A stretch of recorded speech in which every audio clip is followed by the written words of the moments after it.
privilégio, uma honra poder partilhar com vocês nesta manhã, agora quase começo de tarde, a palavra de Deus. Conhecer pessoas preciosas, rever outras tão amadas, é sempre uma bênção. E eu quero partilhar com você o texto que está na segunda carta de Paulo a Timóteo, capítulo 4. Segunda carta de Paulo a Timóteo, capítulo 4. Abra comigo, por favor.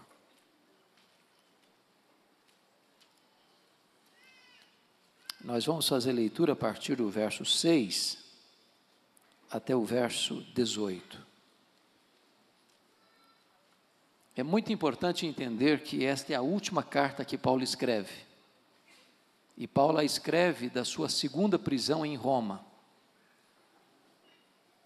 Essa segunda prisão, ela foi provocada por uma perseguição política, diferente da primeira, que foi uma perseguição religiosa.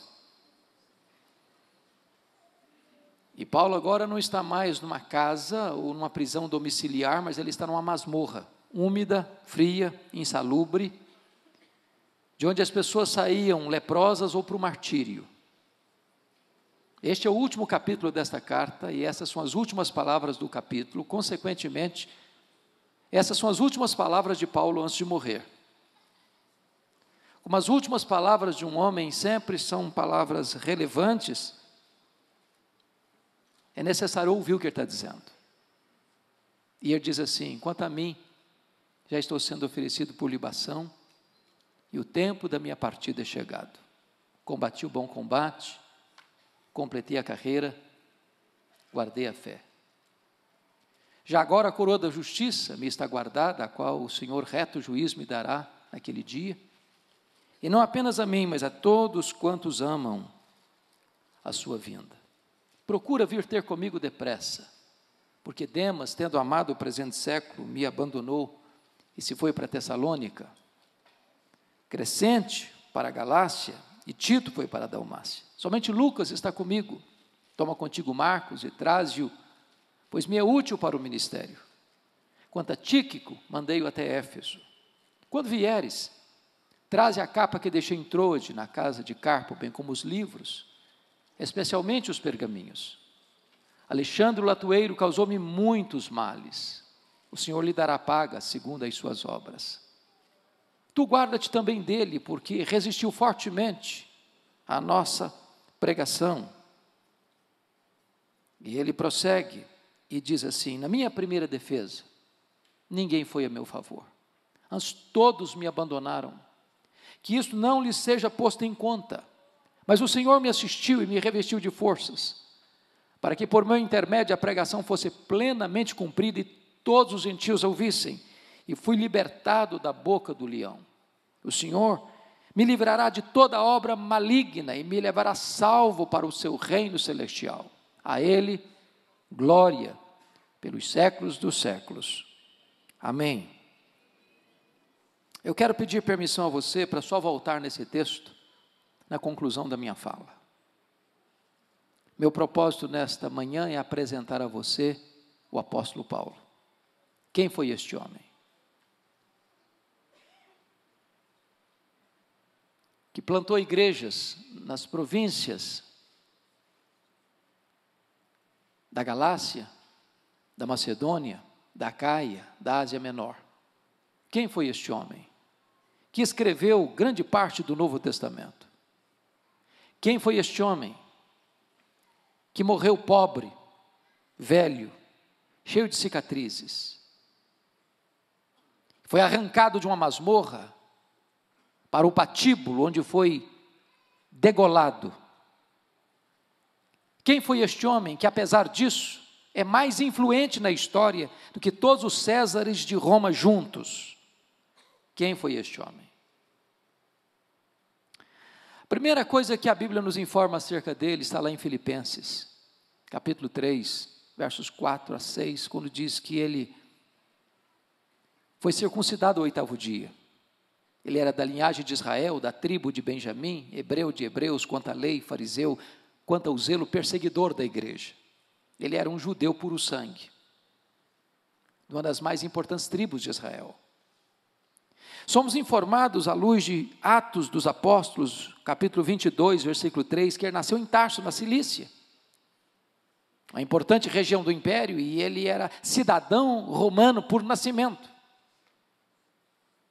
E que ele foi enviado, ainda muito jovem, para Jerusalém, onde morava sua irmã, para se tornar um grande líder do judaísmo. E ele aprendeu aos pés de Gamaliel, que era neto do rabino Hilel, um dos mais importantes rabinos da história judaica. Diz Gálatas 1,14, que no judaísmo, dentre os seus pares, ele se destacou pelo seu zelo, pela tradição de seus pais. Tornou-se um homem culto, de mente prismática, poliglota, influente, e verdadeiramente encarnava o perfil de se tornar o grande rabino, grande mestre do judaísmo em Israel. Curiosamente, enquanto ele crescia e se fortalecia, um outro rabino também crescia em Israel. Não na decantada Jerusalém, onde estava o sinédrio, os escribas, os fariseus, os saduceus, mas na pobre, pequena, esquecida e desprezada Nazaré da Galileia. Não perlustrando os bancos de uma academia teológica, mas com as mãos calejadas na urdidura da luta de uma carpintaria. E o rabino da Galileia, aos 30 anos de idade, vai ao Jordão, é batizado por João Batista e dá início ao seu ministério. Diz a Bíblia que ele pregava não como os escribas e fariseus, mas pregava como quem de fato tem autoridade. Os cegos viam, os coxos andavam, os leprosos eram purificados, os mortos ressuscitavam, e aos pobres era anunciado o evangelho do reino. Certamente isso provoca inveja e ciúme no sinédrio. E escalam pessoas para vigiá-lo, para policiá-lo, para monitorá-lo. E então começam a persegui-lo, contratam testemunhas falsas para acusá-lo, prendem-no, acusam-no de blasfêmia e sedição, condenam-no à morte e levam-no ao pretório romano para que Pilatos referendasse essa pena de morte. Crucificam-no, sepultam-no para alívio do sinédrio judaico. Mas no primeiro dia da semana seguinte, uma bomba explode em Israel, em Jerusalém. O túmulo do Rabi da Galileia foi aberto de dentro para fora. Ele ressuscitou. Nesse momento, Saulo de Tarso, como braço de ferro do sinédrio, se levanta para ser o maior opositor do cristianismo. E o Novo Testamento o qualifica de duas formas. Primeiro, ele é chamado de uma fera selvagem. Esta é a figura que está lá em Atos 9:1, que ele respirava ameaças e morte contra os discípulos de Cristo. E a palavra respirar ameaça e morte é a mesma palavra no grego para uma fera selvagem que salta sobre a sua presa para devorá-la. Ele era uma fera selvagem. Se não, vejamos. 1 Timóteo 1,13, ele mesmo se define como um blasfemo, como um insolente perseguidor. 1 Coríntios 15:9, ele também se define como o menor dos apóstolos, porque ele perseguiu a igreja de Deus. Lá em Atos 8:3 diz que ele entrava nas casas, não respeitando o domicílio doméstico, e arrastava homens e mulheres e os encerrava na prisão, e assim ele assolava a igreja de Deus. Gálatas 1:13 diz que ele devastava a igreja de Deus. Mas Atos 9:21 vai além e diz que ele exterminava em Jerusalém os discípulos de Cristo. E você sabe que exterminar não é prender, não é bater. Exterminar é matar. Saulo era um assassino. Saulo era uma fera selvagem. Se não, vejamos ainda. Atos 22:4 diz que ele perseguiu o caminho, a religião do caminho, a religião cristã até a morte. Em outras palavras, ele não perseguia apenas os crentes, ele perseguia a religião dos crentes, ele perseguia o caminho. Mas Atos 26, 9, diz que ele entendia que deveria fazer muitas coisas contra o nome de Jesus. Em outras palavras, ele não apenas perseguia os crentes, ele não apenas perseguia a religião dos crentes, ele perseguia o Deus dos crentes, ele perseguia Jesus. Mas Atos 26, 10, diz que ele encerrou não alguns, não poucos, mas muitos dos santos em prisões, e contra esses muitos dava o seu voto quando os matavam. Ele era um assassino e um assassino em série. Ele era uma fera selvagem. Mas Atos 26, 11 diz que por todas as sinagogas ele castigava os crentes, forçando-os a blasfemarem. E até por cidades estranhas, demasiadamente furioso, os perseguia. Em outras palavras, ele não perseguia os crentes apenas fisicamente, perseguia-os também psicologicamente. Ele entrava numa sinagoga e dizia assim: ou você nega Jesus ou eu te prendo, ou você nega Jesus ou eu te bato, ou você nega Jesus ou eu te mato. Ele era uma fera selvagem. Mas o Novo Testamento nos apresenta Saulo de uma outra maneira. Ele não era apenas uma fera selvagem, ele era também um touro indomável. E esta figura está em Atos 26, 14. Quando o próprio Senhor disse para ele: Saulo, Saulo, por que me persegues? Dura coisa te é recalcitrares contra os aguilhões. Eu fui criado na roça, e eu vi muito garrote, muito bezerro, muito boi sendo amansado para o trabalho doméstico. E o principal instrumento para se amansar um boi bravo é o aguilhão. É o aguilhão. Às vezes nós imaginamos que o Espírito Santo só começou a trabalhar em Saulo lá no caminho de Damasco. Isso não é verdade. Isso não é verdade. Todas as vezes que Saulo entrava numa casa, todas as vezes que Saulo entrava numa sinagoga, que prendia os crentes e lançava-os na cadeia, e dava o seu voto para matar esses crentes, e em vez desses crentes negarem a sua fé para continuarem vivendo, eles preferiam morrer pela sua fé. Era o Espírito Santo picando a consciência desse touro bravo, era o Espírito Santo ferroando este homem, este touro bravo, mas esse touro bravo não quer ser amansado, até o dia que esse touro bravo, furiosamente, vai a Damasco, e de repente, o domador de touro bravos brada desde as alturas, e joga esse touro bravo no chão, e clama desde os céus: Saulo, Saulo, por que me persegues? Dura coisa te é recalcitrares contra os aguilhões. O touro bravo está caído, o touro bravo está vencido, o touro bravo está subjugado, o maior perseguidor do cristianismo está convertido. Fecha-se aqui a primeira página, abre-se um novo capítulo na sua história, a preparação de Saulo para o ministério. E diz a Bíblia que ele foi levado da estrada de Damasco para a casa de Judas, na rua direita, na cidade de Damasco, onde fica 3 dias orando e jejuando. Quando o próprio Deus aparece para um discípulo chamado Ananias, lá em Damasco, e diz: vai à casa direita, vai à rua direita, na casa de Judas, e impõe as mãos sobre Saulo para que ele seja curado. E Ananias está em Atos 9,13 e diz: Senhor,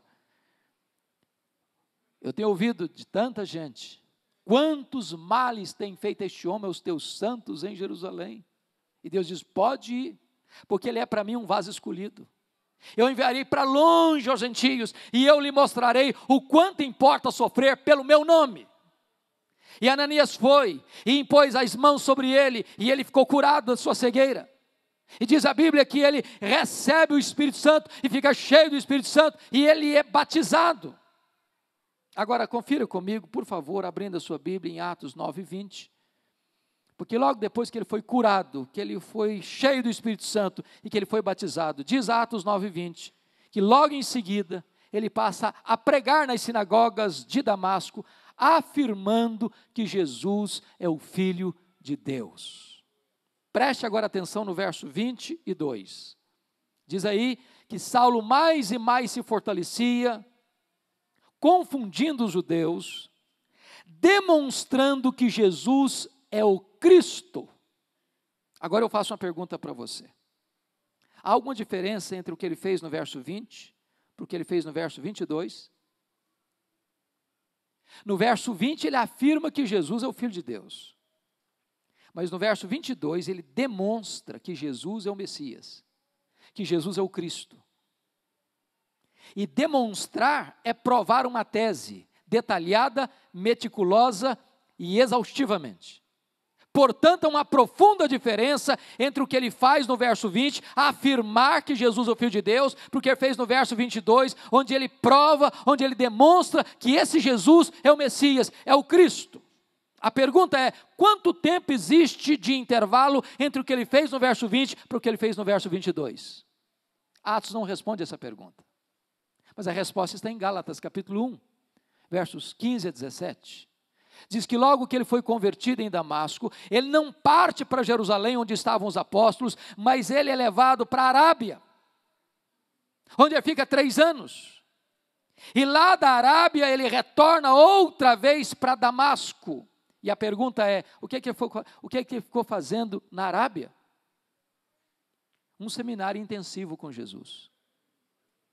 Se Jesus investiu 3 anos nos apóstolos em Israel, agora Jesus investe 3 anos em Saulo na Arábia. Ele fica ali exatamente reestudando o Antigo Testamento. E na medida que ele estuda e estuda, ele é convencido de que aquele Jesus que ele perseguira, de fato, é o Messias. De tal maneira que a teologia que Paulo ensina, ele não a recebe como recebeu as doutrinas do judaísmo, aos pés de um mestre humano. Ele recebe por revelação direta do próprio Senhor Jesus. Convencido de que Jesus é o Messias, que Jesus é o Cristo, diz Gálatas 1,18, ele retorna outra vez para Damasco, e exatamente nessa volta que se encaixa Atos 9:22, Saulo mais e mais se fortalecia, confundindo os judeus, demonstrando que Jesus é o Cristo. O que acontece? Os judeus querem matá-lo, e ele precisa fugir de Damasco, de forma humilhante, dentro de um cesto, muralha abaixo. Para onde ele vai? Agora ele vai para Jerusalém. E eu gostaria da sua atenção, porque eu gostaria de levantar uma tese aqui. E a tese é esta. Às vezes nós imaginamos que Saulo foi poderosamente usado por Deus desde a sua conversão. Isso não é verdade. Isso não é verdade. Saulo precisou aprender uma das mais importantes verdades do cristianismo que eu e você precisamos aprender, que é a doutrina da nova aliança.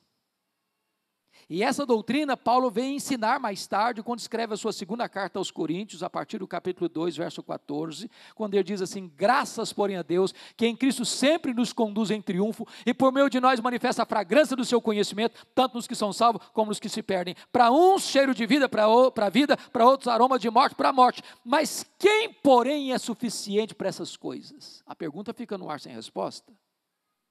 E a resposta só vem no capítulo 3, quando ele diz: a nossa suficiência vem de Deus. A minha tese é a seguinte: quando Paulo está subindo aqui em Atos 9:26 para Jerusalém, ele ainda não está governado pela doutrina da nova aliança. Ele ainda está governado pela velha aliança. E a velha aliança é fácil de entender. Quando Moisés desceu com as tábuas da lei do Sinai, o povo disse para Moisés: tudo que o Senhor falou, nós faremos. E eu pergunto a você, fizeram? Não fizeram. Por que não fizeram? Faltou sinceridade? Não. Faltou poder. Faltou poder. Na velha aliança, tudo depende de mim, nada de Deus. Na nova aliança, tudo depende de Deus, nada de mim. Quando Paulo sobe para Jerusalém, ele sobe governado pela velha aliança, porque na cabeça dele, ele sobe para se tornar o grande líder da igreja de Jerusalém. E ele tinha motivos para pensar isso. Primeiro, todos os apóstolos de Jesus Cristo eram galileus. E você sabe que lá na Judéia, os galileus eram tratados como gente de segunda classe. Eram desprezados. Era gente sem massa cinzenta na cabeça.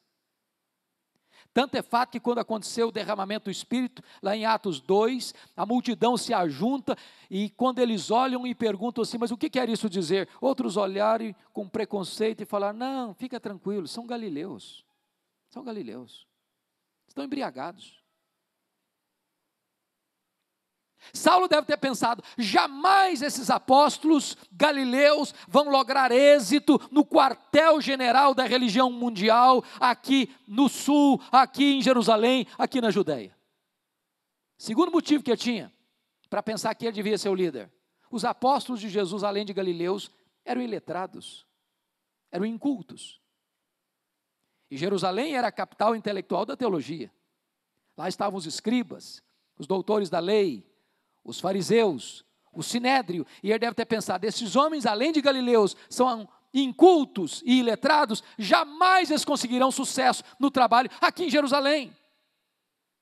Terceiro, Saulo, fora criado em Jerusalém, conhecia os corredores domésticos da religião de Jerusalém, conhecia os intestinos do sinédrio em Jerusalém, ele devia ter pensado o seguinte, eu tenho o melhor perfil, eu tenho o melhor currículo, eu sou o homem adequado para implementar a igreja aqui em Jerusalém. E com essas ideias na sua mente é que ele sobe para Jerusalém. Agora confira comigo Atos 9, 26. Diz que quando ele chegou na igreja de Jerusalém, os discípulos não acreditaram na conversão dele. Pensaram que ele estava blefando. Pensaram que ele estava sabotando a fé cristã. E bateram a porta da igreja na cara dele. Ele que queria ser líder, nem recebido ele foi. Primeiro golpe. Diz Atos 9, 27 que Barnabé o apanha, que Barnabé o acolhe, que Barnabé o apresenta aos apóstolos, e agora os apóstolos recebem, e ele agora tem plena entrada e saída na igreja de Jerusalém, e ele começa a discutir com os helenistas, e os helenistas resolvem matá-lo. E logo em seguida a Bíblia diz aí que os discípulos, ou seja, os membros da igreja se reúnem e diz para ele, Saulo, você tem que ir embora da nossa igreja, você não pode ficar aqui. Agora preste atenção comigo. Não é fácil para um pastor estar convencido de que deve ficar numa igreja, quando os membros da igreja estão convencidos que ele deve sair da igreja.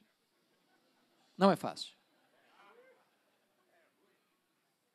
Sabe o que ele fez? Ele não saiu.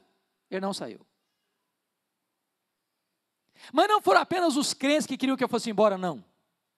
Atos 22, versículo 17, diz que Deus apareceu para ele e diz, vai embora, arruma as malas e vai embora. Ora, gente, ser mandado embora de uma igreja pela liderança da igreja, pela assembleia da igreja é uma coisa, mas ser mandado embora da igreja pelo próprio Deus, parece que não sobra outra opção. Sabe o que ele fez? Ele não foi embora, não foi. Veja Atos 22, 18, que ele começa a argumentar com Deus, ele começa a razoar com Deus, ele diz, mas Senhor, eu persegui a igreja aqui, quando se matou Estevão, tua testemunha, eu estava presente, até guardei as vestes daqueles que o apedrejaram. Sabe o que está dizendo para Deus? Deus, o senhor vai cometer um erro estratégico me tirando, o senhor não pode fazer isso. Eu tenho o melhor currículo, eu tenho o melhor perfil, Deus, o senhor não pode fazer isso. Sabe o que aconteceu? Deus não mudou. Foi Saulo quem teve que mudar e mudar. Deus diz, vai! Sabe o que ele fez? Ele não foi. Não foi. Volta comigo para Atos 9:30. Diz que os discípulos se reuniram e levaram-no até Cesareia. Preste bem atenção, que ele não foi. Ele foi levado, ele não saiu, saíram com ele. Ele saiu de Jerusalém como Ló saiu de Sodoma, a reboque. Mas dali o levaram para onde mesmo? Para Tarso. Onde era Tarso? A cidade que ele nasceu. Sabe o que Deus está dizendo para esse cara que se acha insubstituível? Deus está dizendo para ele, meu filho, arruma as malas e volta para casa. Se você pensa que eu preciso de você, é você que precisa de mim. Sabe quanto tempo ele ficou no anonimato lá em Tarso? Mais de 10 anos. Para quem queria ser o homem estratégico, Deus o bota no banho-maria, longe dos holofotes, no completo anonimato, mais de 10 anos. Sabe por quê? Porque eu tinha que entender primeiro que tudo depende de Deus, nada depende de mim. Mas o pior não tinha acontecido. O pior está em Atos 9:31. Diz que no dia que Saulo arrumou as malas e foi embora da igreja, a igreja passou a ter paz e passou a crescer. Você quer uma coisa pior do que isso? Você que acha que é a pessoa estratégica para a igreja crescer, no dia que você sai, os problemas se resolvem e a igreja explode em crescimento. Deus primeiro estava trabalhando em Saulo para depois trabalhar através de Saulo. Deus está mais interessado em quem você é do que no que você faz. Mas aí, muitos anos depois, acontece um avivamento em Antioquia da Síria. A igreja manda para lá Barnabé. E diz Atos 11, versículo 25, que Barnabé se lembrou de Saulo. Diz, vou pensar, vou lá buscar o Saulo, vai trabalhar comigo aqui. E pegou Saulo, foram para Antioquia da Síria, a terceira maior cidade do mundo. E durante um ano eles ensinaram a palavra de Deus, uma multidão de discípulos veio ao Senhor. E agora diz Atos 13, 1 a 3, que a igreja estava reunida em oração, e o Espírito Santo disse, separai-me agora a Barnabé e a Saulo para a obra que os tenho chamado. Preste bem atenção, o Espírito Santo mandou separar, não foi Saulo e Barnabé, foi Barnabé e Saulo. Você já foi reserva alguma vez? Já ficou na sombra de alguém alguma vez? Ele não era o líder, ele era o liderado. Deus ainda estava trabalhando nele, para depois trabalhar através dele. Primeiro você entende que tudo depende de Deus, e nada depende de você. Eles vão para a ilha de Chipre, chegam em Pafos. O procônsul quer ouvir o evangelho, interessado no evangelho, o seu mágico, a tiracolo, Elimas, o mágico, tenta impedi-lo. E diz a Escritura que Saulo, cheio do Espírito Santo, fixa os olhos no mágico e diz, ó servo do diabo, até quando perverterás os retos caminhos de Deus, pois ficarás cego. O mágico fica cego e os olhos da alma do governador se abrem, e ele é convertido. E diz a Bíblia que a partir dali, Saulo deixa de usar o seu nome judaico, Saulo, para usar o seu nome romano, Paulo, e a partir dali ele se transforma no maior líder do cristianismo. Sabem por quê? Porque ele agora tinha entendido que tudo depende de Deus, nada depende de mim. Mas, amados irmãos, quando chega em Atos 13, 13, diz que o jovem João Marcos, que era primo de Barnabé, que era auxiliar dos dois missionários, resolve voltar para casa. E eu não sei se você já perguntou por que o Marcos voltou. A Bíblia não diz, mas a gente pode inferir.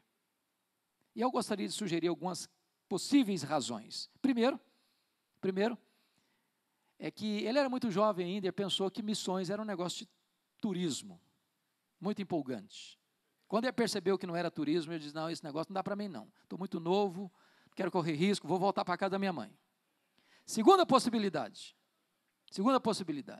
Quando ele saiu de Antioquia, o líder da caravana era o seu primo Barnabé. No meio do caminho, a liderança muda. E ele pensou, bom, sob a liderança do meu primo, eu tinha coragem de ir, mas a liderança do outro eu não vou não. Terceira possibilidade. Talvez ele era muito judeu ainda, para acreditar nesse negócio, só a conversão, só a fé em Cristo é suficiente para a salvação. Então, esse negócio está avançado demais para a minha cabeça. Eu vou voltar. Quarta possibilidade, que é a que eu creio que seja mais plausível. Diz Gálatas 4, versos 13 a 15, que Paulo pregou o evangelho pela primeira vez na Galácia, por causa de uma enfermidade física. Que enfermidade física era essa? Talvez, e com muita probabilidade, a mesma que Paulo se refere em 2 Coríntios capítulo 12, de um espinho na carne, mensageiro de Satanás, para ali esbofetear, a fim de que ele não se ensoberbecesse. Nota de rodapé. O espinho na carne veio de Deus ou de Satanás? Com certeza de Deus. Sabe por que eu sei que é de Deus? Porque o propósito era para que ele não se ensoberbecesse. Eu pergunto a você, Satanás tem algum interesse em que você não seja soberbo? Satanás teria algum interesse em que Paulo não fosse soberbo? Quando Deus permite um sofrimento na sua vida, Satanás usa esse sofrimento para esbofetear a sua cara. Para dizer o seguinte, está vendo aí? Ó, será que Deus te ama mesmo? Cadê seu Deus? Então, não consta a Bíblia que quando Saulo sai de Antioquia, agora se torna o Paulo, ele estava doente. Mas nessa viagem, a primeira viagem missionária, consta a Bíblia que ele chega no seu destino, lá na Galácia do Sul, Antioquia da Pisídia, Icônio, Derbe e Listra, doente. Muito provavelmente, diz os estudiosos, que Paulo contraiu uma malária na região de Perge da Panfilha, uma região alagadiça, pantanosa, de grande incidência de doenças tropicais, como a malária, e então isso provocava uma dor de cabeça insuportável que afetava inclusive a sua visão. E por isso é que diz lá que os Gálatas, se possível, teriam arrancado os próprios olhos para dá-los a Paulo. Então o jovem João Marcos deve ter pensado assim: bom, eu não quero ficar doente, eu não vou prosseguir nessa viagem, eu vou voltar para a casa da minha mãe. Bom, fecha o parênteses. Eles vão, deixam a região pantanosa, de perto da Panfilha, sobem as montanhas do Cáucaso e vão pregar lá em cima nas montanhas, perto da Panfilha, Antioquia da Pisídia, Perge, Derbe e Listra. Com lágrimas, com lutas, com sangue. Mas deixa igrejas estabelecidas, liderança estabelecida, e agora diz Atos 14, versos 26 e 27, que eles retornam para a igreja enviadora, a igreja de Antioquia, e eles então reúnem a igreja e testemunham quantas coisas Deus fizera por intermédio deles, e como Deus abriu a porta para os gentios, para a fé cristã. Agora note uma coisa, nota de rodapé de novo, tem espaço para testemunho na igreja, mas não tem espaço para projeção humana na igreja. Porque eles relataram não quantas coisas eles fizeram, eles relataram quantas coisas Deus fizera. Quem faz a obra é Deus. Nós somos apenas os instrumentos. Agora note uma coisa, irmãos. Quando a obra de Deus avança, o inferno se mexe. Pode ter certeza disso. Não há crescimento de igreja sem oposição. Não há. Não há. Se a obra de Deus está crescendo, prepare-se para enfrentar lutas. Só não tem luta no cemitério. Diz Atos 15, verso 1, que alguns membros da seita dos fariseus, ao escutarem que os gentios estavam se convertendo e sendo recebidos na igreja, desceram de Jerusalém e disseram para esses crentes o seguinte: ou vocês se circuncidam, ou então vocês não poderão ser salvos. O que está acontecendo? A teologia foi invadida por uma heresia grave. Estão afirmando o seguinte, que só a fé em Cristo não é suficiente para a salvação. Isso não é evangelho. Agora preste bem atenção no que eu vou dizer.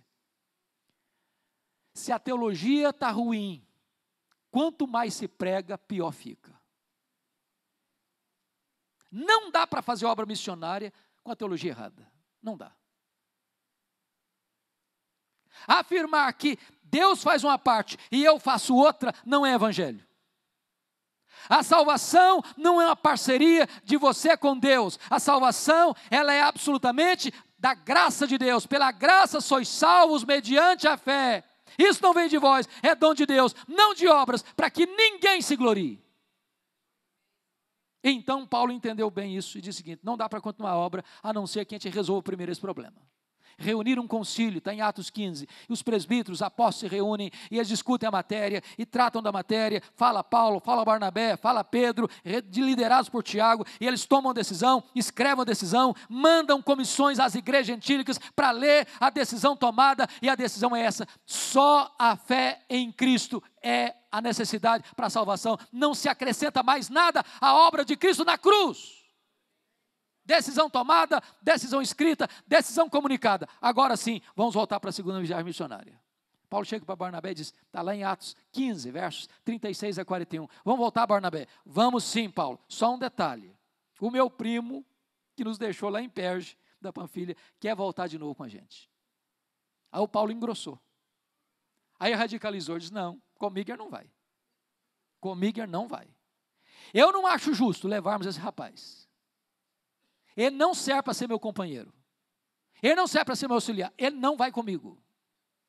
E diz a Escritura que houve tal desavença entre Paulo e Barnabé que os dois não puderam caminhar juntos. E Barnabé investiu no seu primo João Marcos, o levou para Chipre. Paulo pegou profeta da igreja de Jerusalém, Silas, então vou para outro canto. Nota de rodapé de novo.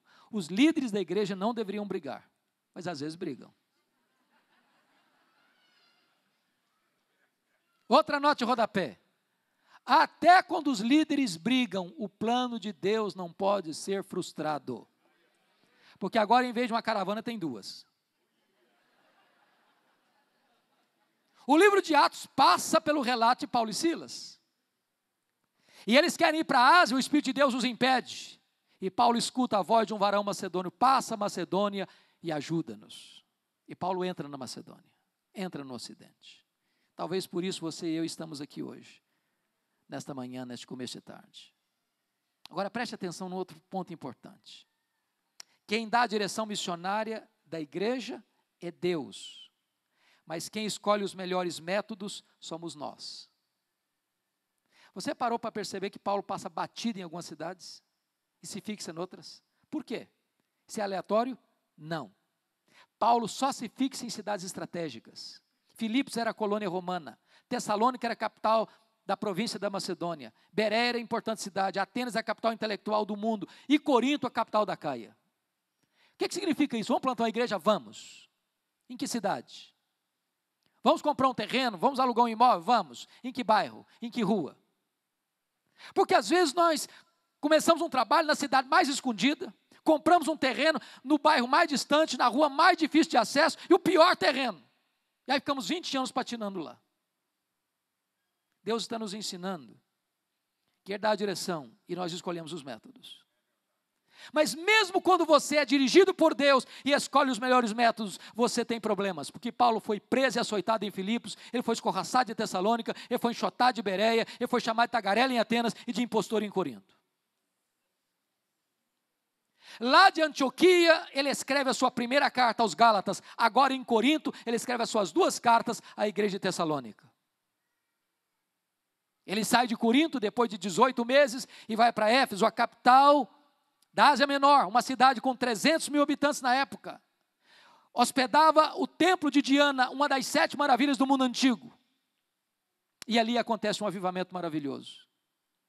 Porque diz a Bíblia que nos 3 anos que Paulo passa ali, a idolatria desarticulada, os nichos do templo de Diana que aqueciam o comércio, isso entra em colapso. Os livros de ocultismo e de magia são queimados em praça pública, e as pessoas iam publicamente denunciando as suas obras, e a palavra de Deus prevaleceu naquela cidade, e pela influência do apóstolo, o evangelho é pregado em toda aquela região. Igrejas são plantadas em Pérgamo, em Tiatira, em Sardes, em Filadélfia, em Laodiceia, em Colossos, em Hierápolis. Da cidade de Éfeso, Paulo escreve as suas 2 cartas à igreja de Corinto. E agora Paulo está saindo de Éfeso para levar uma oferta para os pobres da Judéia, porque lá em Gálatas 2:10 ele tinha assumido esse compromisso de ir para os gentios, mas não se esquecer dos pobres. Lá em Atos 18:2 diz que na época de Cláudio, os judeus foram expulsos de Roma. E agora tem muita pobreza na Judéia, e Paulo faz uma coleta, uma oferta especial entre as igrejas da Macedônia e da Caia, para levar para os pobres da Judéia. E quando ele está saindo de Éfeso, ele para na Macedônia para escrever sua carta mais importante, sua carta aos Romanos. E pede oração para a igreja, para que ele não seja morto no caminho. E quando ele está embarcando em Mileto, e reúne os presbíteros de Éfeso, diz o seguinte: olha, meus irmãos, deixa eu dizer uma coisa para vocês. O Espírito Santo está me assegurando uma coisa, que eu vou enfrentar pela frente, são cadeias e tribulações. Mas em nada eu considero a vida preciosa para mim mesmo, conquanto que eu complete a minha carreira e o ministério que eu recebi do Senhor Jesus, para testemunhar o evangelho da graça de Deus. E ele entra no navio, chega em Cesareia Marítima, o profeta Ágabo o prende com o cinto e diz: eles vão prender você lá, Paulo. E ele diz: eu não só apenas estou pronto a ser preso, eu estou pronto a morrer em Jerusalém. Eu chego em Jerusalém e é preso. Os judeus entram em conspiração para matá-lo. A notícia vaza, chega ao seu sobrinho, chega a Paulo, chega ao comandante, e Paulo é trasladado de Jerusalém para Cesareia Marítima, quartel-general de Roma, lá em Israel. E durante 2 anos Paulo é mantido preso, sendo acusado injustamente pelos judeus, sob a égide dos governadores Félix e Festo. Festo está para entregá-lo ao Sinédrio. O Sinédrio está numa articulação para matar Paulo. Paulo descobre a armadilha e diz: eu sou cidadão romano e quero ser julgado diante de Roma. O governador diz: para Roma você quer ir, para Roma você irá. Lá em Atos 23, 11, Deus já tinha dito para ele, coragem, Paulo. Assim como você deu testemunho em Jerusalém, eu quero que você dê testemunho também em Roma. E Paulo vai para Roma, porque Deus o queria lá e porque ele tinha vontade de estar lá. Quando ele parte para a viagem, ele enfrenta um naufrágio. Você pode entender um negócio desse? Você pode entender um negócio desse? Tinha 276 pessoas no navio, todas elas se desesperaram. A morte parecia inevitável. Um anjo de Deus aparece para Paulo e diz, coragem, Paulo, fica tranquilo, ninguém vai morrer, eu botei toda essa gente na sua mão. Mas é necessário que vocês vão dar numa ilha. Quando amanheceu o dia, eles avistaram a ilha de Malta. O navio se despedaça todo, mas todos se salvam. Os malteses prepararam uma grande fogueira para aquecê-los. E diz a Escritura, que a única pessoa interessada em manter o fogo aceso foi Paulo. Pegou uns gravetos e jogou na fogueira. Quando jogou um monte de graveto na fogueira, brota do fogo uma víbora e prende na mão do Paulo. Meus irmãos, aquela cobra tinha 276 outras opções para morder. Quando os bárbaros viram a cobra presa na mão do Paulo, gritaram, é um assassino, tenta se livrar do mar, a justiça nos deixa viver, vai cair, vai inchar, vai morrer. Não caiu, não inchou, não morreu, mudaram de opinião, é um Deus. Não, agora não era nem um assassino, nem um Deus, era o servo do Deus vivo. Na verdade, não foi a tempestade que levou Paulo para a ilha de Malta, foi a mão da providência divina. Porque o pai do prefeito estava doente, Paulo orou por ele, foi curado. Os demais enfermos vieram, Paulo orou por eles, eles foram curados. E Paulo passa os 3 meses de inverno rigoroso ali, e é mandado para Roma agora com todas as suas necessidades supridas pelos malteses. E ele chega em Roma, não como talvez sonhou chegar um dia. Chega preso, chega algemado. Passa 2 anos nessa prisão. E ele escreve lá em Filipenses 1,12 assim, meus irmãos, eu quero que vocês saibam que as coisas que me aconteceram têm antes contribuído para o progresso do Evangelho. E você pode perguntar, que coisas, Paulo, que aconteceram para você? Que coisas? E eu poderia fazer um resumão para nós. Eu poderia dizer assim, olha, eu fui perseguido lá em Damasco. Eu fui rejeitado lá em Jerusalém. Eu fui esquecido em Tarso. Eu fui apedrejado em Listra. Eu fui açoitado em Filipos, eu fui escorraçado em Tessalônica, fui enxotado de Bereia, eu fui chamado de tagarela em Atenas, fui chamado de impostor em Corinto, eu enfrentei feras em Éfeso, eu fui preso em Jerusalém, eu fui acusado em Cesareia, eu enfrentei um naufrágio para Roma, fui picado por uma cobra em Malta, eu cheguei em Roma preso e algemado, mas eu quero que vocês saibam que as coisas que me aconteceram têm antes contribuído para o progresso do Evangelho. Esse homem não crê em acaso. Esse homem não crê em sorte, esse homem não crê em azar, esse homem não crê em olho gordo, esse homem não tem medo de misticismo, esse homem tem medo de sexta-feira 13, esse homem sabe que a mão de Deus dirige o seu destino. Porque ele estava preso, 3 coisas aconteceram com ele, diz ele. Primeiro, a igreja foi mais encorajada a pregar. Aliás, Ray Stedman, que já esteve no Brasil, na CEPAL, há muitos anos já, de saudosa memória, disse que é um plano de crescimento de igreja que é infalível. Eu não gosto muito. Não. Ele diz o seguinte, você quer ver a igreja crescer? Bote os pastores na cadeia e a igreja crescerá.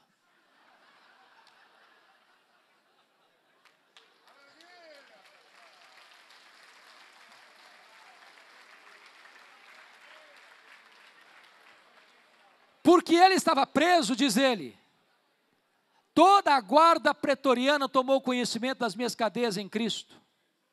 O que era a guarda pretoriana, irmãos? O que era a guarda pretoriana?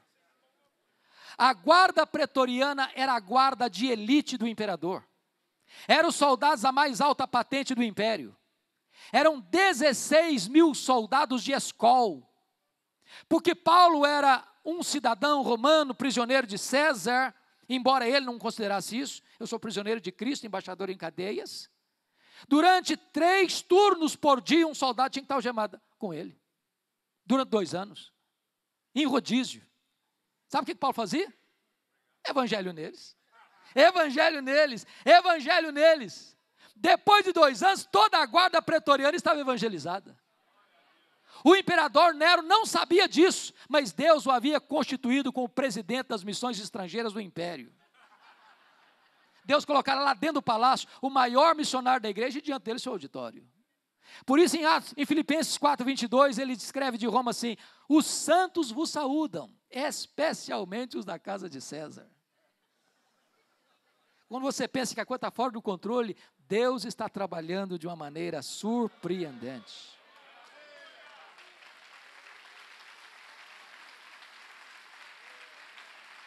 Porque Paulo estava preso, diz ele, porque ele estava preso, não podia visitar as igrejas. O que é que ele fez? Começou a escrever cartas. Efésios, Filipenses, Colossenses, Filemon, as cartas da primeira prisão. Meus irmãos, para um pouquinho para pensar nisso. Se Paulo estivesse solto, talvez nós não teríamos essas joias na nossa Bíblia. Quando você pensa que está tudo de ponta cabeça, a mão de Deus está dirigindo o seu destino. Dessa primeira prisão, Paulo orou para sair. Pediu oração para sair, saiu. Mas não saiu para se aposentar. Não saiu para deitar numa rede, nem numa cadeira de balanço. Saiu para fazer a 4ª viagem missionária. Deixou Tito em Creta, deixou Timóteo em Éfeso, muito provavelmente foi à Espanha, como era seu desejo. E nesse interregno ele escreve mais 2 cartas, a carta a Tito e 1 Timóteo. Só que uma coisa está acontecendo no mundo, irmãos. No dia 17 de julho do ano 64, Roma é incendiada. E tudo faz crer que quem pôs fogo na capital foi o próprio imperador Nero. E ele sobe para o alto da torre de Mecenas, vestido de ator, tangendo a sua lira, assistindo o espetáculo das chamas de lá de cima. 7 noites, 6 dias de incêndio, 17 de julho a 24 de julho do ano 64. Quando o incêndio acaba, a cidade está devastada. Dos 14 bairros de Roma, 10 deles foram destruídos. Os 4 bairros restantes, densamente povoados por judeus e cristãos, dão a Nero um álibi para botar a culpa do incêndio de Roma nos crentes. E começa uma sangrenta e brutal perseguição contra a igreja. Para você ter uma ideia, faltou madeira na época para se fazer cruz, tamanha quantidade de crentes crucificados. Os crentes eram amarrados em postes, cobertos de piche e queimados vivos para iluminar as noites de Roma. Um verdadeiro massacre. A essas alturas, Paulo, o maior líder do cristianismo, está solto e procurado. Até que ele é preso de novo. Possivelmente em Troade, na casa de Carpo. Não deu nem prazo para pegar sua capa, nem seus livros, nem seus pergaminhos. E agora ele é preso, conforme ele diz no capítulo 2, versículo 9 de 2 Timóteo, como um malfeitor, como um bandido. Ele é jogado numa masmorra, úmida, insalubre, escura, de onde as pessoas saíam leprosas ou para o martírio. Pois é dessa masmorra que ele escreve a sua última carta a Timóteo. E agora eu queria que você abrisse no texto que nós lemos lá no começo, para nós encerrarmos. A pergunta é: como é que esse homem se sente? Como é que esse homem se sente? Eu estou falando do maior apóstolo, do maior pregador, do maior missionário, do maior plantador de igrejas da história do cristianismo. Como é que ele se sente? Está velho, cheio de cicatrizes, abandonado. Como é que ele se sente? Ele vai compartilhar conosco isso. E a primeira coisa que ele compartilha conosco, ele faz uma revisão do seu passado. No verso 7 ele diz assim: eu combati o bom combate, eu completei a carreira, eu guardei a fé. Todos os verbos estão no passado. Ele está dizendo o seguinte: a vida não é de amenidades, ministério é luta, é combate. Ele diz: eu não larguei a obra no meio do caminho, não, eu completei minha carreira. Ele diz: eu não prostituí meu ministério, eu não vendi minha consciência, eu guardei a fé. Não basta começar bem, é preciso terminar bem. Ele agora vai fazer uma avaliação do seu presente. Olha comigo o verso 6. Quanto a mim, já estou sendo oferecido por libação, e o tempo da minha partida é chegado. Sabe o que ele está dizendo? Não é Roma que vai me matar, não. Eu que vou me entregar. Eu não vou me entregar para Roma, não. Eu vou me entregar como sacrifício para Deus. E outra coisa, eu não vou morrer também, não. Eu vou partir. Eu vou partir. Essa é uma linguagem de amenidade. Em vez de falar eu vou morrer, eu vou partir. Porque a palavra partida no grego, análise, tem 3 significados. Primeiro, essa palavra significa tirar o peso das costas de alguém. Sabe o que é morrer para um crente? Apocalipse 14:13 diz que é descansar das suas fadigas. Segundo, essa palavra significava você desatar um bote e atravessar para o outro lado do rio. Sabe o que é morrer para um crente? É fazer a última viagem rumo à pátria celestial. Terceiro, a palavra partida significa afrouxar as estacas de uma barraca, levantar acampamento e ir para sua casa permanente. Sabe o que é morrer para um crente? É mudar de endereço, é ir para a casa do Pai. Como um dia o pastor chegou para um crente já idoso e na hora da sua partida para o Senhor disse: irmão, o senhor está preparado para morrer? Ele disse: não, pastor, eu estou preparado para viver. A casa que eu moro está desmoronando, mas eu já estou de malas prontas para ir para a casa permanente, a casa do meu Pai. Paulo não está com medo de morrer, porque sabe em quem tem crido e sabe para onde está indo. Terceiro lugar, Paulo vai fazer uma avaliação agora do seu futuro. Olha o verso 8 comigo. Já agora a coroa da justiça me está guardada, a qual o Senhor reto juiz me dará naquele dia, e não apenas a mim, mas a todos quantos amam a sua vinda. O que ele está dizendo é o seguinte: eu não estou indo para o cadafalso, eu não estou indo para a guilhotina ou para a espada de Roma, eu estou indo para o trono de Deus, é para a presença do juiz, para receber a minha recompensa. Mas irmãos queridos, esse homem não é um super-homem, nem um super-crente. Ele tem sentimentos, e ele vai partilhar conosco o que ele está sentindo antes de morrer. Vai dizer os dramas que ele está vivendo antes de morrer. O primeiro drama que ele está enfrentando é o drama da solidão. Olha o verso 9 comigo. Procura vir ter comigo depressa. Olha o verso 21. Venha, filho, mas venha antes do inverno, venha depressa. Olha o verso 11. Quando você vier, meu filho, por favor, traga Marcos com você. Ele me é útil para o ministério. Que coisa maravilhosa. Você lembra de Atos 15, 36 a 41? Não, comigo esse menino não vai. Ele não serve. Não quero. Ele não é boa companhia para mim. Mas antes de morrer, está dizendo: eu quero esse menino pertinho de mim. Quero encostar minha cabeça no peito dele antes de morrer. Nunca é tarde para você curar feridas, para você restaurar relacionamentos. Eu quero dizer para você, meu amado colega, você nunca é tão grande como quando você é humilde.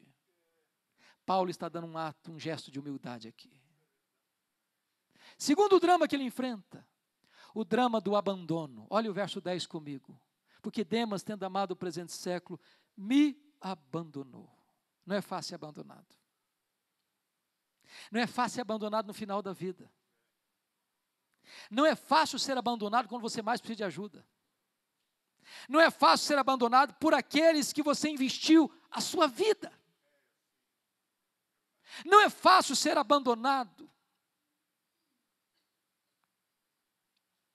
por aqueles que receberam o seu maior carinho, cuidado e atenção.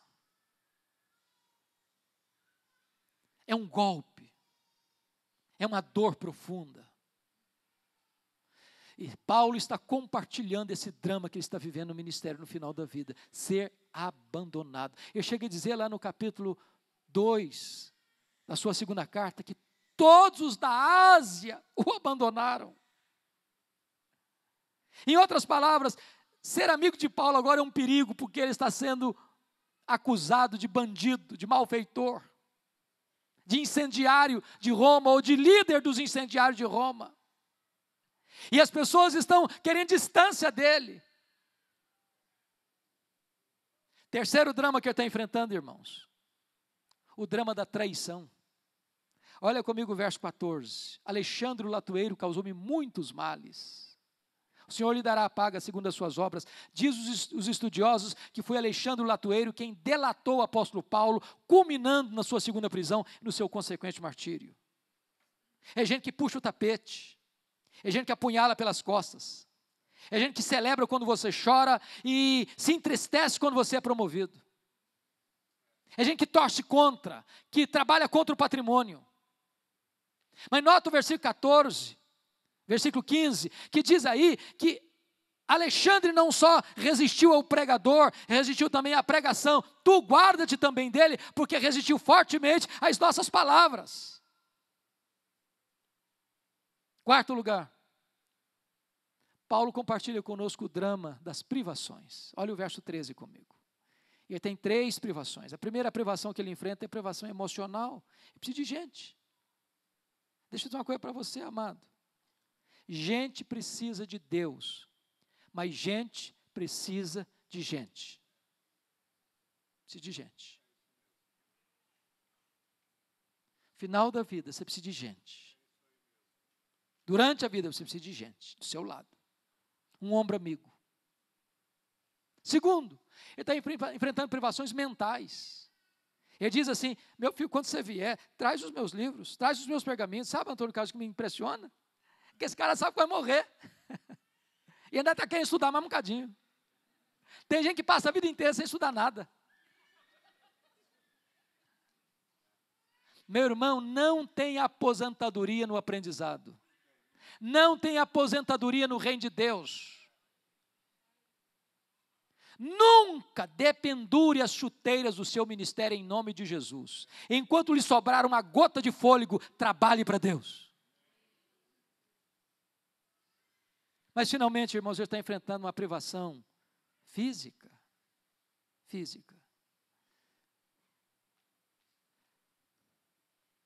Preste atenção nisso, querido.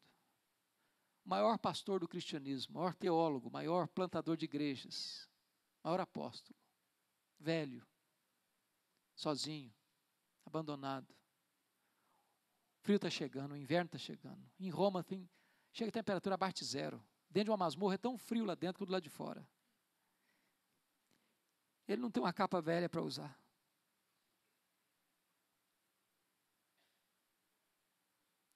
Quantas vezes você e eu murmuramos, tendo casa para morar, tendo cama para dormir, tendo roupa para vestir. E o maior pastor do cristianismo não tem uma capa velha para usar na chegada do inverno. Você sabe que gente velha sente mais frio do que gente nova. Estava dizendo para o seu filho: meu filho, se você não vier depressa, eu vou morrer de frio antes de ser degolado. Mas o maior, talvez, de todos os dramas, em último lugar, está no verso 16, é o drama da ingratidão. Ele diz: na minha primeira defesa, ninguém foi a meu favor. Ô irmãos, sabe o que eu penso? Eu acho que Paulo, quando foi para aquela audiência, ele deve ter pensado assim: vai ter um exército de crentes para me defender.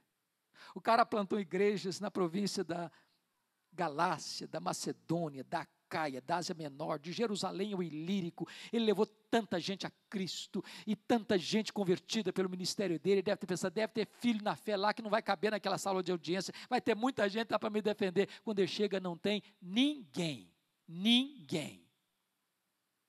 Talvez ele olhasse para o fundo: vai entrar um crente, vai entrar um crente, vai entrar um crente, vai falar a meu favor. Não entrou ninguém.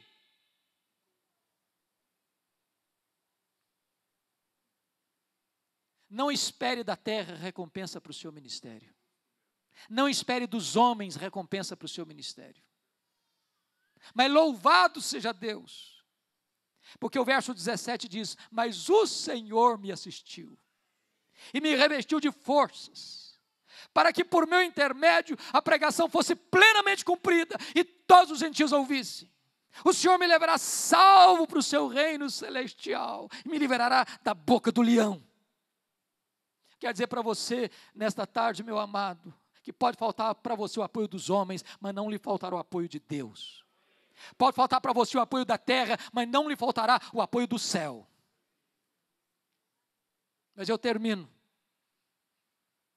dizendo para você que a Bíblia quis, e Deus assim o quis, que a cena final deste homem não estivesse registrada na Bíblia.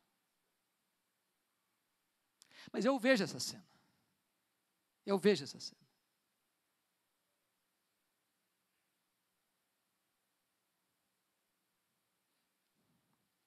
Eu imagino o dia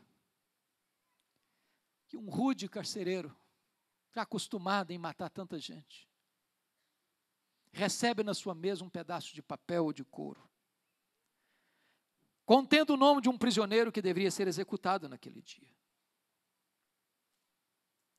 E eu vejo esse carcereiro se levantando da sua mesa, da sua cadeira, pegando um pesado molho de chaves numa mão, uma tocha na outra mão. E eu vejo esse carcereiro dando passadas firmes e pesadas por um longo, frio e escuro corredor. Eu vejo esse carcereiro abrindo uma pesada porta de ferro e entrando com a tocha de fogo naquela cela escura, gritando: prisioneiro Paulo, prisioneiro Paulo. E lá do fundo da masmorra o velho responde: sou eu estou aqui. Ele é acorrentado, ele é tirado dessa masmorra escura e úmida, ele atravessa aquele longo e frio corredor, ele chega no local do patíbulo, e o carcereiro lhe pergunta: você quer dizer algumas palavras antes de morrer? Talvez esperando que Paulo fosse expor a sua mágoa, a sua dor, a sua revolta. E Paulo responde: eu quero sim, eu quero. E o velho apóstolo ergue os olhos aos céus e diz a ele, ao Senhor Jesus, glória pelos séculos dos séculos, amém. Botou a cabeça no cepo, a espada de Roma tosa-lhe a cabeça, cabeça para um lado, o corpo para o outro, tomba na terra como um mártir, é recebido no céu como um príncipe. E é este homem que diz para você e para mim: sede meus imitadores, como eu sou de Cristo. Que esse Deus nos ajude. Amém. Vamos orar.